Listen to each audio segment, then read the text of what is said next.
بسم الله الرحمن الرحیم. نن زمونږ د علم النحو 66 نمبر درس ہے.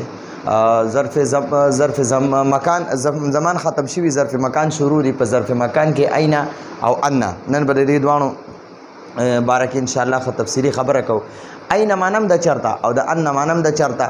اردو کې وای اين مانم د کہاں او ان مانم د کہاں، یعنی چرتا کم ځای کې. ٹھیک شو. نو دا اين او ان، اين او ان دا دوانه د سوال د پارم راځي او د شرط د پارم راځي. خو چې د سوال د پار راځي نو دینه پس بیا یو جمله او که د شرط د پار راځي نو بیا ته دوه جملې رستوي. د اين کم د شرط د پار راځي نو دوه جملې به رستوي، او که انم د شرط د پار راځي نو دوه جملې به رستوي. او چې کله اين د سوال د پار راځي نو یو جمله به رستوي، او که انم د سوال د پار راځي نو یو جمله به رستوي.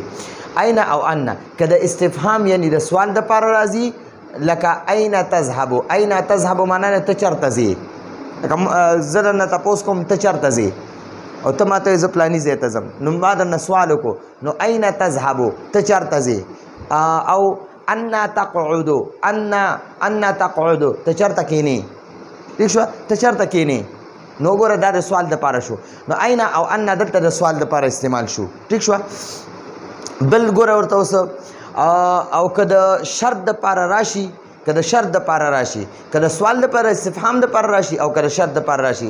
خو چې کله د شرط د پاره راځي نو بیا به ته وروستو دوه جملې وي.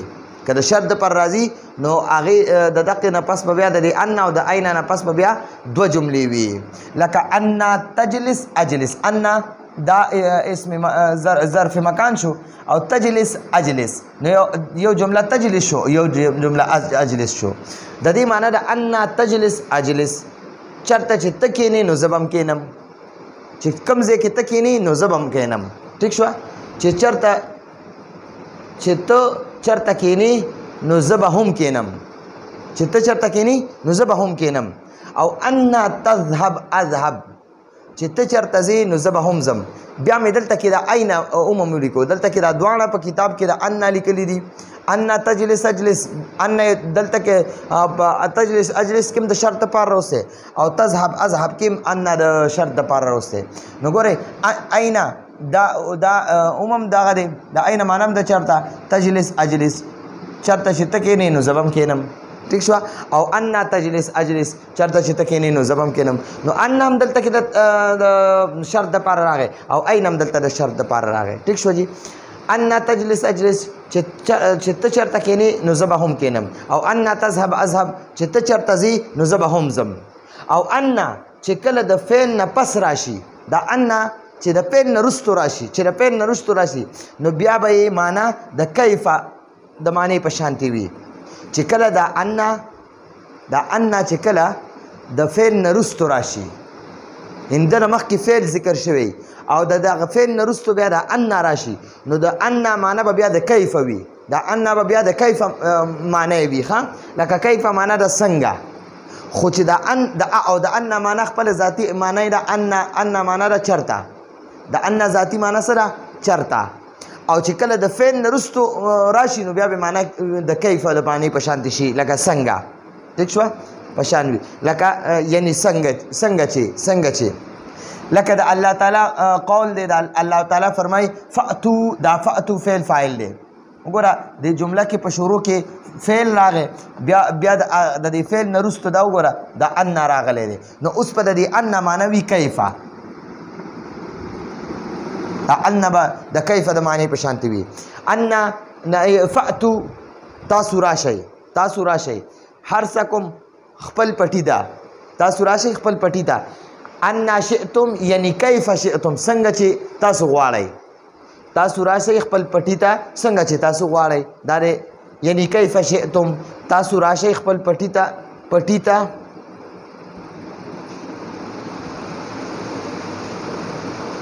دا پټی غلط مې لیکلی، دا به داسې لیکئ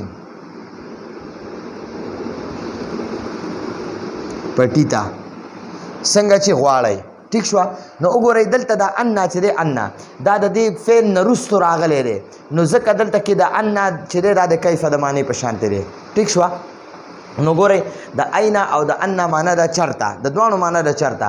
نو د اين او ان د استفهام د پاره راځي، یعنی اين تذهب او ان تقعد دا د استفهام د سوال د پاره دی او دا اين او ان دا د سوال د غره پارم راځي د شرط د پارم راځي نو شرط د پاره چې راځي نو کو اين د شرط د پاره راشي دین رست بم دوه جملې وي او که ان د شرط د پاره راشي د دین رست بم دوه جملې وي لکه ګور دا دی مالی کلم دی او که د شرط د پاره راشي نو خو چې کله د شرط د پاره راځي نو بیا به رست دوه جملې وي لکه ان تجلس اجلس د ان نه پس ګور بیا دوه جملې دي تجلس اجلس او چې سوال د پاره راځي نو ګورئ دلته د ان نه پس بیا یو جمله ده او د اين نه پس هم یو جمله ده ٹھیک شو او دلته د ان نه پس ګورئ یو تجلس جمله ده یو اجلس جمله ده دوه جملې راځي چې ته چرته کېدې نو زه به هم کېنم او ان تذهب اذهب دا د ان نه پس بیا ګوره دوه جملې راځي دلته د اين نه پس دوه جملې راځي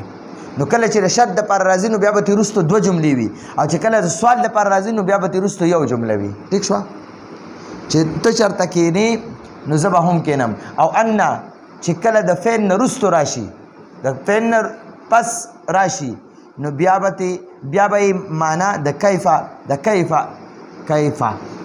د معنی په شان وي یعنی څنګه چې د کیف معنا را څنګه چې کیف معنا اردو کې وای کیسے کیف حالک آپ کا حال کیا ہے آپ کس حال میں ہو کیسے ہو آپ کیسے ہو کیف حالک ته څنګه یې ٹھیک شو نو څنګه معنا یې ده ٹھیک شو نو لکه د الله تعالی قول فاتو تاسو راشئ حرسکم خپل پټی ته ان شئتم د دې ان معنا بدل ته کیف شئتم وي ٹھیک شو د دې د اول د دې ترکیب کو د دې آیات د صحیح سي او بیا ان شاء الله د دې نور ترکیب وکړو نو دا فاتو چې کنه دا فاتو دا فعل دی او دې کې انت ضمیر فاعل دی انت ضمیر مرفوع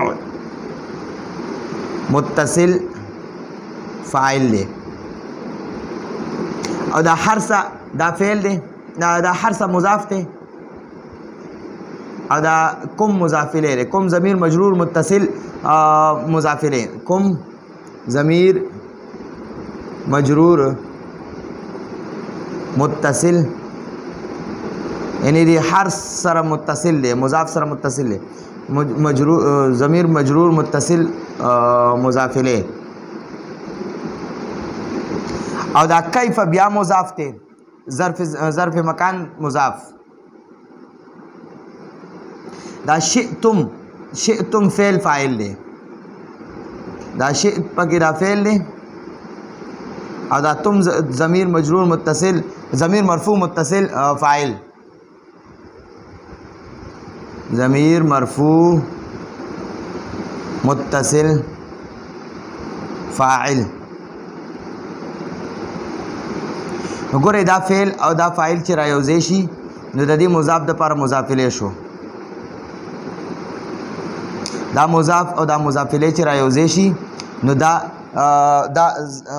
ظرف مکان مفعول فيه شو مفعول فيه ٹھیک شو بیا دا حرس مضاف او دا مضاف الیه چې رايوځي شي دا مفعول به شو